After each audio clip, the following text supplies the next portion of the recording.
Hello, and welcome to another episode of Breadcast Gaming Talk. This is the second part of my reading of Gameinformer's Pokemon Sword and Shield article, and so let's jump into it. Battling the status quo. To craft the ultimate Pokemon game, Game Freak put everything under a microscope. Across 7 generations and 5 video game systems to this point, familiar battle mechanics that have stood the test of time always carry over in the series. Since the beginnings, players have taken part in turn-based battles with Pokemon that can learn up to 4 moves.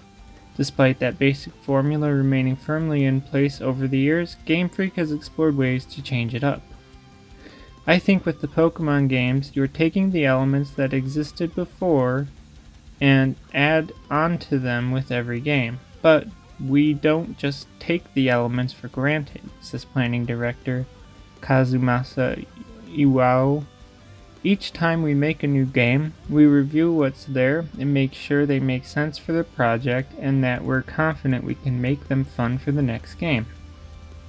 According to Omori, the team even thought about changing up the very core of the battle system from the traditional turn-based experience, but reconsidered when thinking of the initial themes for this next entry. With Sword and Shield, we felt like expressing the turn-based battles in their ultimate form, he says. With that level of willingness to re-examine the core tenets of the series, the team looked toward other ways to experiment without completely disrupting the beloved balance. Even mainstays like Pokemon being able to learn 4 moves was looked at. The studio considered bumping the number of moves up to 5 or even down to 3, but nothing felt right. If you make it 5 or even more than 5, that makes it so a lot of the Pokemon can really do anything, and it becomes a lot harder to read what your opponent might do because there are just that many more possibilities of moves they could use, Iwao says. I think that hurts the balance of the gameplay quite a bit. At the same time, even if you reduce it by 1 to 3, you really start seeing there are haves and have-nots in the Pokemon world. Like, these Pokemon are obviously way stronger than the rest of these Pokemon. We keep coming back and finding that 4 is the right number for the current battle system, but it is something we revisit.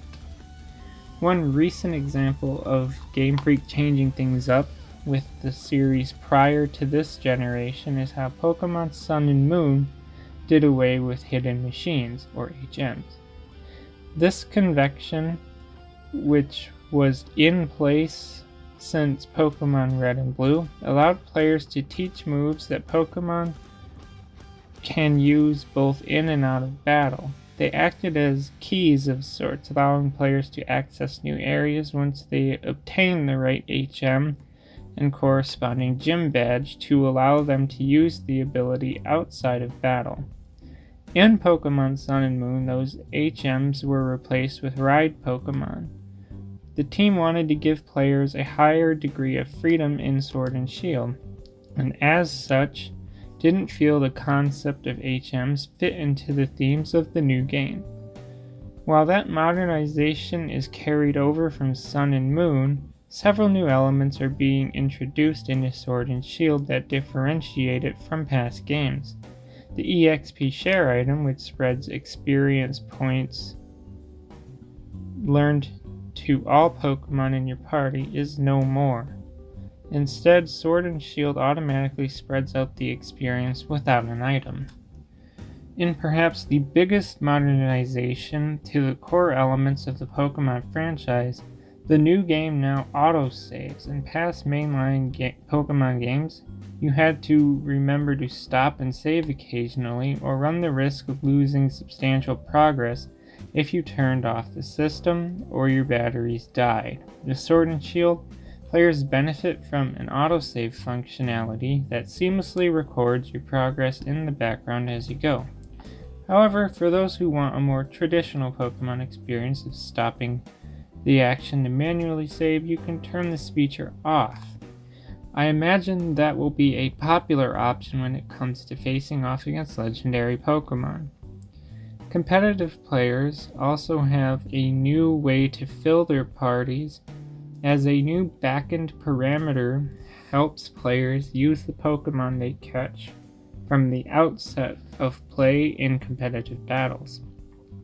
Traditionally in the series, you start with your starter Pokemon and then you catch a lot of Pokemon in the beginning, and those are with you throughout your whole adventure, and the player gets attached to them, Iwao says.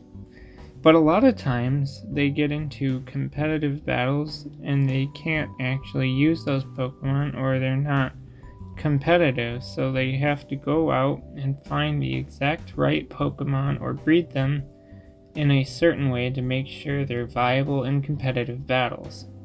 To address that issue, Pokemon Sword and Shield introduces new systems that allow your favorite Pokemon to become usable in competitive matches.